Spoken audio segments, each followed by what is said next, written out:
On a cold October night in 1989, a man stepped in front of a TV camera and said something that would change everything we thought we knew about our government. His name was Bob Lazar. He claimed he worked inside Area 51, and what he revealed shocked the world. But here's what they don't tell you. He wasn't the only one. In the next 30 minutes, you're going to hear testimonies from people who worked there, documents that were leaked, and secrets the government spent billions to hide. But I need to warn you. Once you know this, you can't unknow it. Let's begin. Area 51, officially called Groom Lake, a highly classified United States Air Force facility located 83 miles northwest of Las Vegas, Nevada. For decades, the U.S. government denied it even existed. When you looked at maps, there was nothing there, just empty desert. But locals knew better. They saw strange lights in the sky, heard sounds that couldn't be explained, and sometimes they saw things that defied physics. The government's official response: nothing to see here, move along. But in 2013, something changed. After 60 years of denial, the CIA finally admitted Area 51 exists. But here's the thing.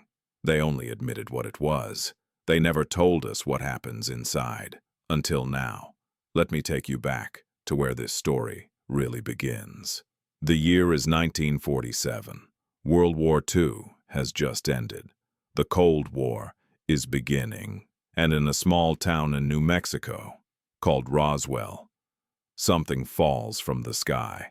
The official story: a weather balloon. But witnesses on the ground told a very different tale.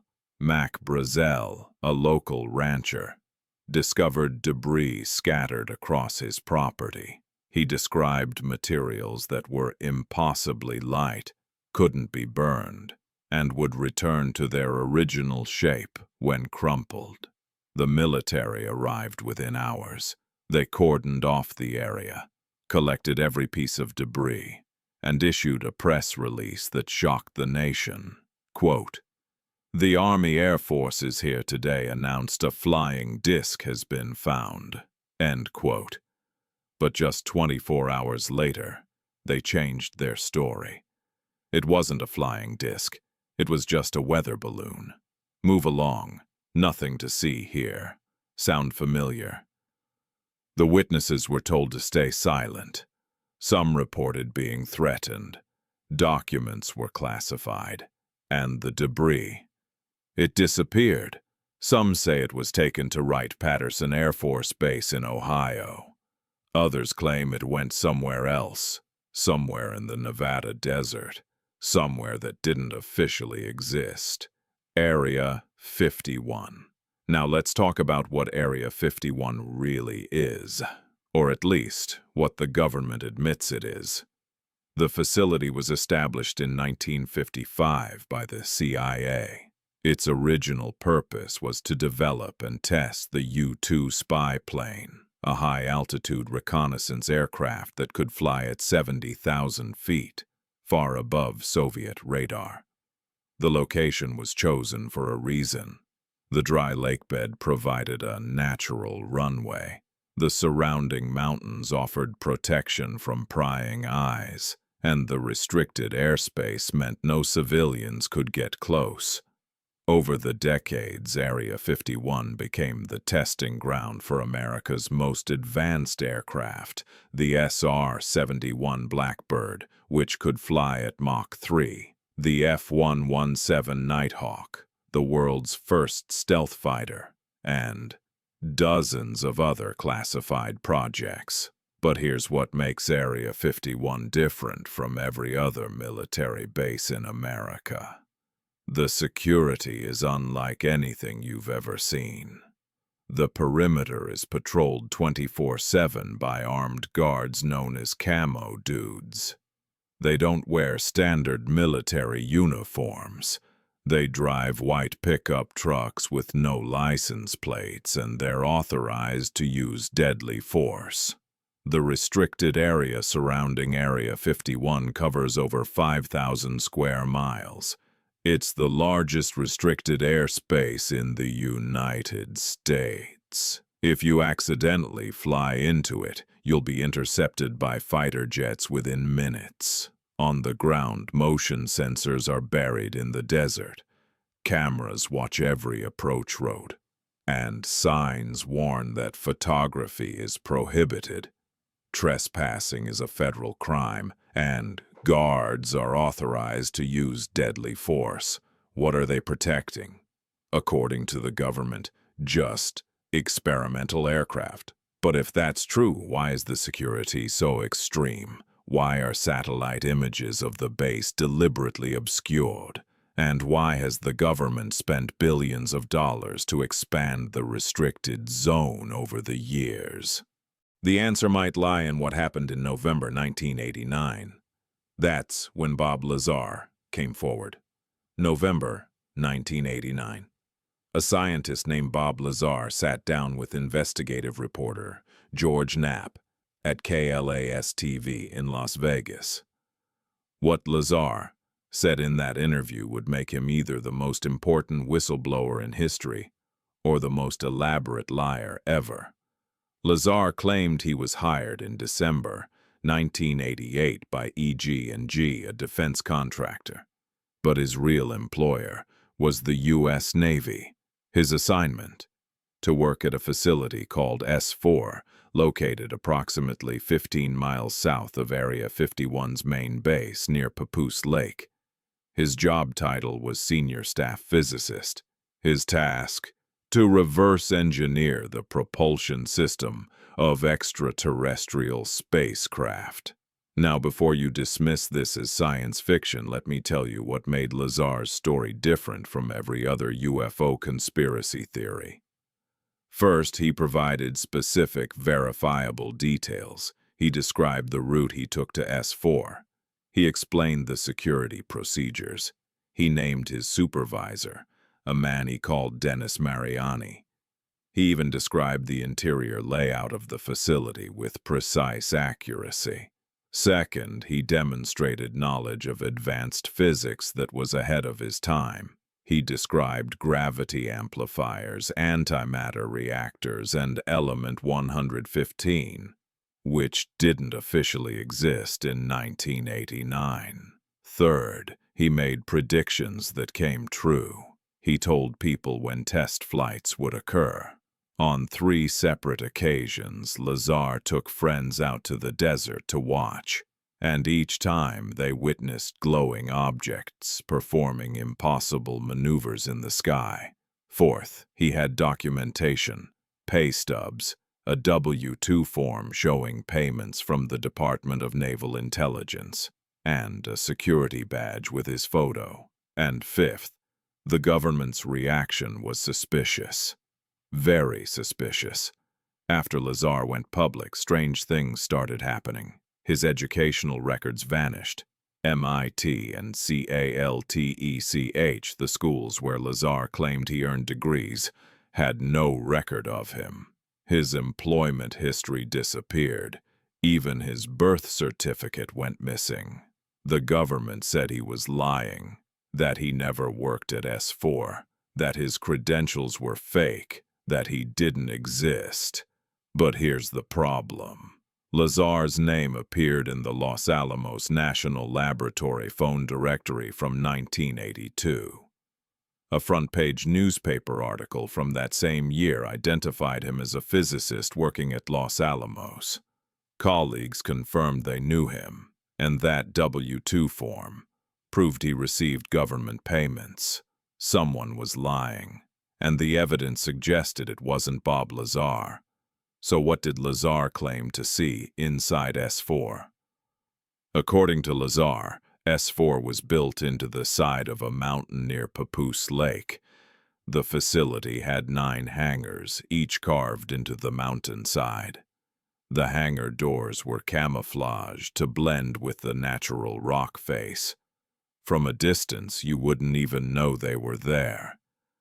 Inside these hangars were 9 disc-shaped craft. Lazar said he was assigned to work on one of them, which he called the Sport Model. The Sport Model was approximately 40 feet in diameter and 15 feet tall. The exterior was a smooth metallic surface with no visible seams, rivets, or welds. It appeared to be constructed from a single piece of material.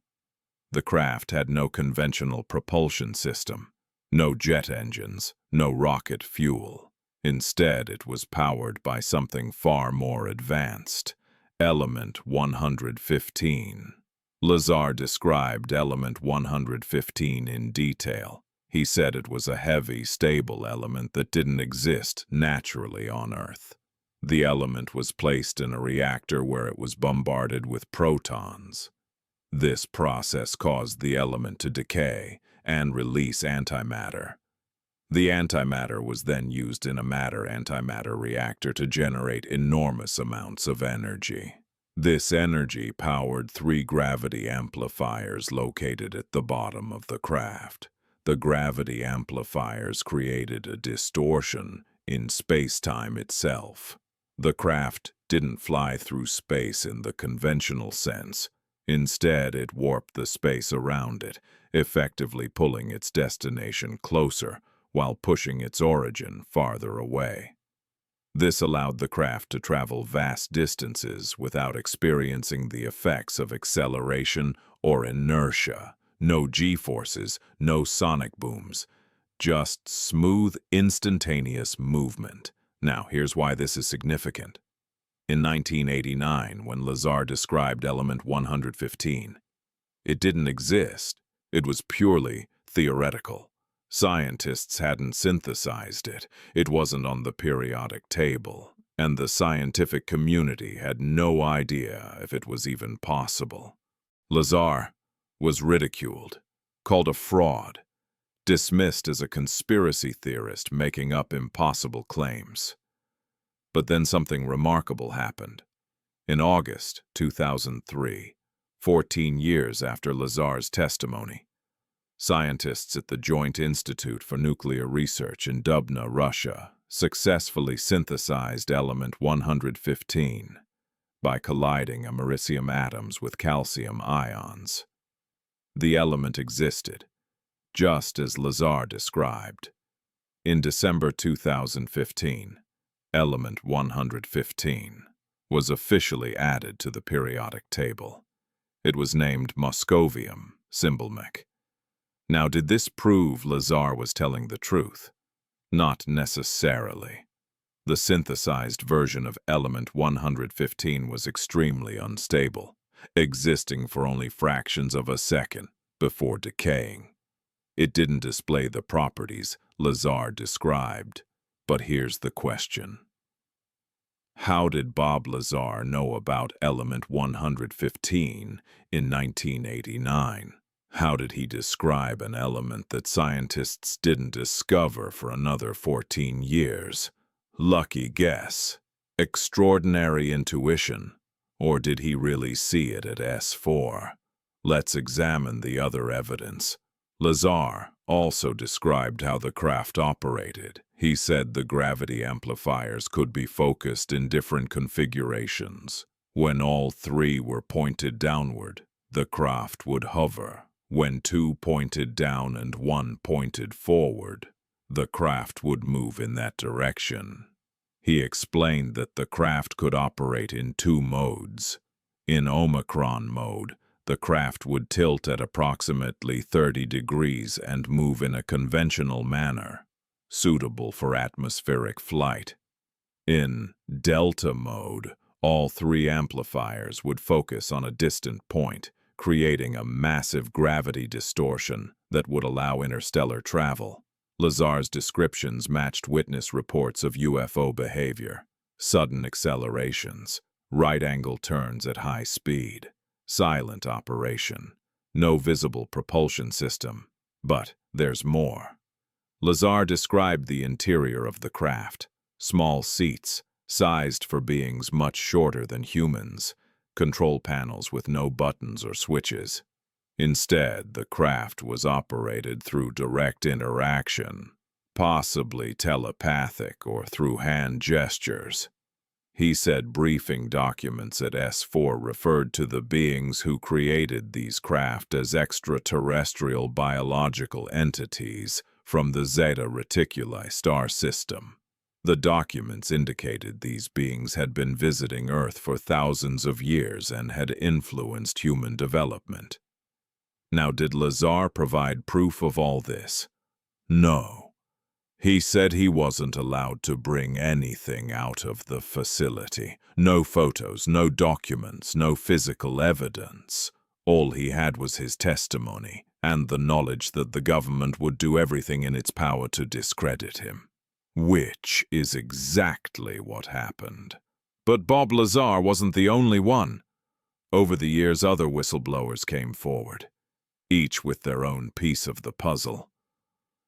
In 1997, a retired Army colonel named Philip Corso published a controversial book titled The Day After Roswell. Corso had an impressive military career. He served on President Eisenhower's National Security Council. He was chief of the Pentagon's Foreign Technology Desk. He had top-secret security clearance. In his book, Corso claimed he was put in charge of a secret project in 1961. His mission was to distribute alien technology, recovered from the Roswell crash, to American companies for reverse engineering.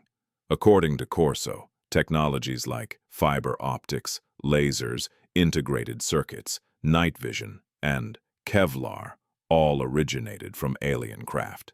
He described how they would take the alien technology to companies like IBM, Bell Labs, and Dow Corning. They wouldn't tell these companies where the technology came from. They'd just present it as foreign technology that needed to be understood and replicated. Think about that for a moment. The microchip in your phone, the fiber optic cables that power the internet, the night vision goggles used by soldiers, the Kevlar vests that save lives, all possibly reverse-engineered from alien technology. Corso's claims were controversial. Many dismissed him, but others pointed out that he had nothing to gain by lying. He was retired, elderly, and respected. Why would he risk his reputation on such an outlandish story? Corso died in 1998, just 1 year after publishing his book. The circumstances of his death were ruled natural, but conspiracy theorists questioned the timing. Then there's Dan Burisch, a microbiologist who claimed to work at Area 51 from 1994 to 2004. Burisch said he was assigned to work on Project Aquarius, a program dedicated to studying extraterrestrial biology. His specific assignment was to care for and study a living extraterrestrial being designated as J-Rod. According to Burisch, J-Rod was a gray alien, approximately 4 feet tall, with large black eyes and gray skin. The being was sick, suffering from a degenerative neurological condition. Burisch's job was to provide medical care and collect tissue samples. He described communicating with J-Rod telepathically. The being showed him images of Earth's future, including catastrophic events and timeline bifurcations. Burisch claimed there were 2 types of gray aliens: J-Rod type 1s, who came from the Zeta Reticuli system, and J-Rod type 2s, who were actually future humans who had evolved and were traveling back in time. Sound crazy? Absolutely. But Burisch provided detailed information about the facility's layout. He passed multiple lie detector tests, and like Lazar, many of his records mysteriously disappeared. Another whistleblower was Edgar Fouche, a former Area 51 contractor who came forward in the late 1990s. Fuchsia claimed to have worked on a top-secret project called Aurora, which involved a triangular craft known as the TR-3B.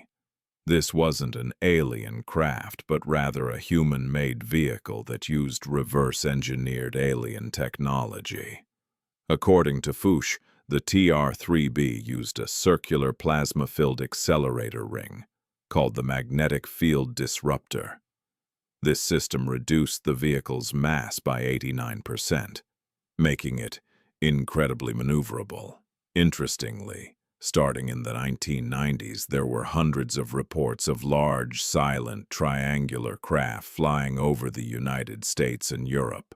Could these have been TR-3Bs? Then there's the testimony of numerous former military personnel.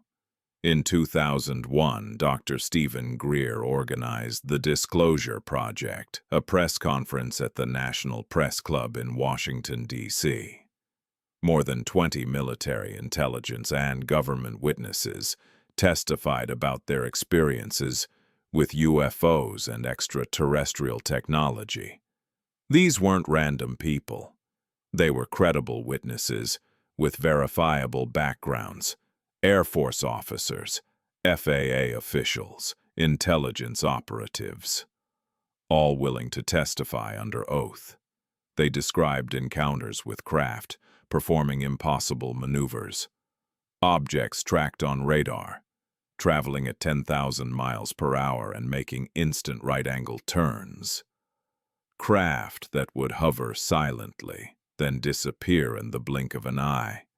Some described being ordered to remain silent. Others spoke of colleagues who disappeared or died under mysterious circumstances after attempting to reveal classified information. The common thread in all these testimonies: the technology existed, it was real, and it was being hidden at facilities like Area 51. So let's examine the hard evidence, the things we can independently verify. Fact number 1. Area 51 exists. For decades, the government denied it. But in August 2013, the CIA officially acknowledged Area 51's existence through declassified documents obtained through Freedom of Information Act requests. They admitted it was used for testing experimental aircraft like the U-2 and SR-71. Fact number 2. Advanced classified aircraft were tested there.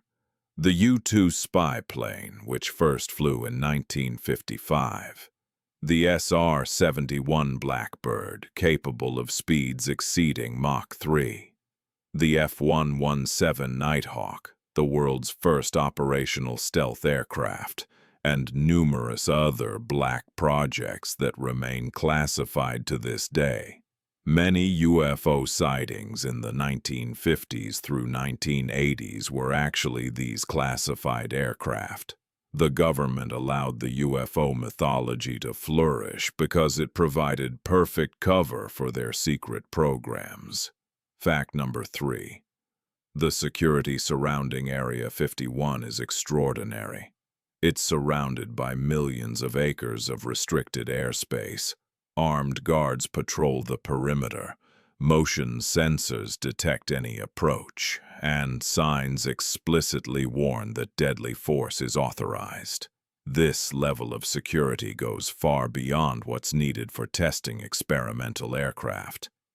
Other military bases that test classified planes don't have anywhere near this level of protection. Why? What are they protecting? Fact number 4. UFO sightings near Area 51 are frequent and well documented. Hundreds of witnesses, including commercial airline pilots, military personnel, police officers, and civilians, have reported seeing unexplained lights and craft in the area. These aren't just random people seeing things. These are trained observers with nothing to gain by making false reports. Fact number 5. Element 115 is real. Bob Lazar described it in 1989. Scientists discovered it in 2003. It was added to the periodic table in 2015. Coincidence? Maybe, but it's a remarkable coincidence. Fact number 6. The government has a documented history of lying about Area 51.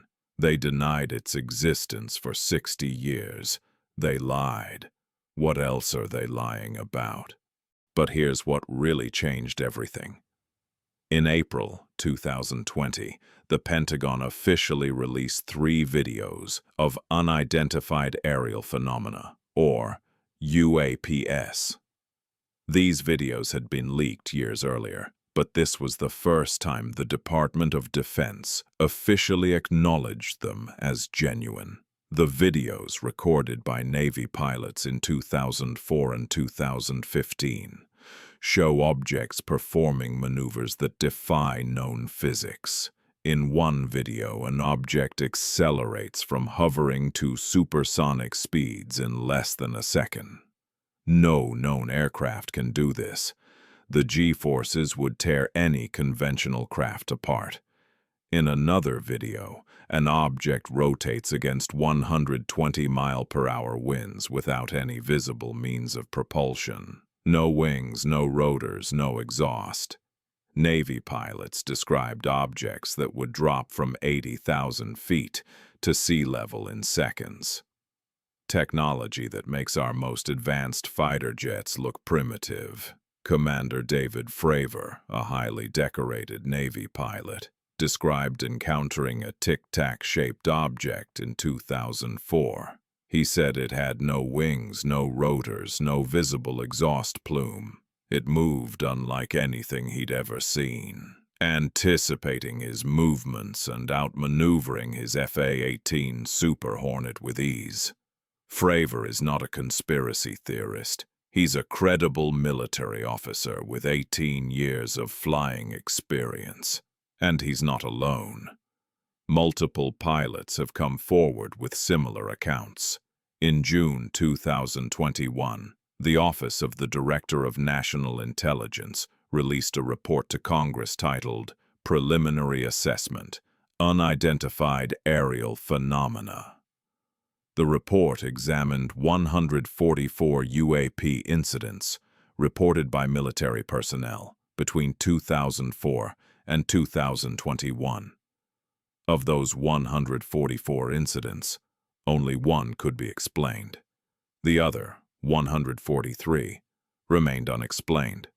The report concluded, UAP clearly pose a safety of flight issue and may pose a challenge to U.S. national security. Read that again. The U.S. intelligence community officially admitted that unidentified objects are flying in our airspace, demonstrating technology beyond our understanding, and we don't know what they are or where they come from. This is unprecedented. For decades, the government dismissed UFOs as weather balloons, swamp gas, or misidentified aircraft. Now they're admitting they don't know what these objects are. But here's the question. Nobody in the mainstream media is asking if these objects are real, if they've been documented for decades, if they display technology far beyond our current capabilities. Where did they come from? And more importantly, what has the government been doing at Area 51 for the last 70 years? Let's step back for a moment and think about what this all means. Whether you believe these craft are extraterrestrial, interdimensional, or something else entirely, one thing is clear. Area 51 represents the secrets governments keep from their people. Think about this. If the government possesses technology that can manipulate gravity, generate unlimited clean energy, or enable faster-than-light travel, why are we still burning fossil fuels? Why are we still dealing with energy crises? Why are millions of people living in poverty when solutions might exist? Some say it's about national security, that releasing this technology would destabilize the world. that it could be weaponized, that humanity isn't ready. Maybe they're right. After all, we live in a world where nations still go to war over resources, where nuclear weapons exist in enough quantities to destroy civilization multiple times over, where technology is routinely weaponized. But others argue it's about control, about power, about maintaining economic systems that benefit those at the top. If free energy existed, the oil and gas industries would collapse. Trillions of dollars in wealth would evaporate overnight. Entire power structures would crumble. Who benefits from keeping these secrets? Who has the power to suppress information for decades? And what are they afraid might happen if the truth came out? Here's something else to consider. Multiple whistleblowers have described an unacknowledged special access program, or USAP, operating within Area 51. This program allegedly operates outside normal government oversight, no congressional oversight, no inspector general, no accountability. It's funded through black budgets, money that's allocated for classified programs, without public disclosure. Estimates suggest tens of billions of dollars flow into these programs every year. Money that disappears into projects the public knows nothing about. Who controls these programs? Who decides what technology gets released and what stays hidden? And what gives them the right to make those decisions without democratic oversight? These are uncomfortable questions. Questions that challenge the very foundations of how we think our government operates. But they're questions we need to ask. Because the evidence is mounting. The Pentagon admits UAPs are real. Former military personnel are coming forward. Videos are being released. The wall of secrecy is starting to crack. The question isn't whether Area 51 has secrets anymore. We know it does. The question is, what are they? And when will we finally learn the truth? Some researchers believe disclosure is happening slowly, that the Pentagon videos, the intelligence reports, the mainstream media coverage, these are all part of a gradual process to prepare the public for a larger revelation. Others believe we'll never know the full truth, that the secrets are too big, too dangerous, too world-changing to ever be fully revealed. But here's what I believe. The truth has a way of coming out. It might take years, it might take decades, but eventually the secrets hidden in Area 51 will be revealed. And when that day comes, it will change everything. Our understanding of physics, our place in the universe, our entire civilization.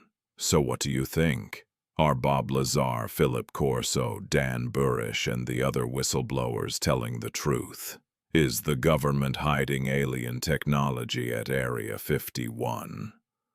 Or is this all an elaborate cover story for advanced human technology? The evidence is there. The testimonies are consistent. The government's own documents admit they don't understand what they're seeing. Leave your thoughts in the comments below. And if you found this video eye-opening, hit that like button and subscribe, because we're just getting started. Next week, we're diving deep into the Roswell incident, the crash that started it all. You're going to hear testimony from military personnel who were actually there, witnesses who saw the debris, people who were threatened into silence, and trust me, what you're going to hear will blow your mind. But here's what I want you to remember from today's video. Whether it's aliens, advanced human technology, or something we haven't even imagined yet, the truth is out there. And every day, more evidence comes to light, more witnesses come forward, more cracks appear in the wall of secrecy. The age of secrecy is ending. The age of disclosure is beginning. And you, watching this video right now, you're part of it. By watching content like this, by asking questions, by demanding transparency from those in power, you're helping bring the truth to light. Don't let anyone tell you these questions don't matter. Don't let them dismiss you as a conspiracy theorist. Some of the greatest truths in history were once called conspiracies. Watergate was a conspiracy theory until it wasn't. MK Ultra was a conspiracy theory until declassified documents proved it was real.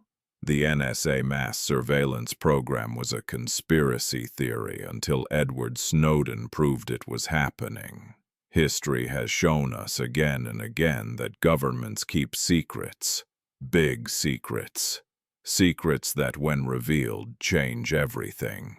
Area 51 is one of those secrets, and the truth is closer than you think. Stay curious, stay skeptical, stay informed, question everything, accept nothing at face value, and never stop searching for the truth. This has been Empire Echoes. Until next time, keep looking up, because the truth isn't just out there, it's right above us, and it's been there all along.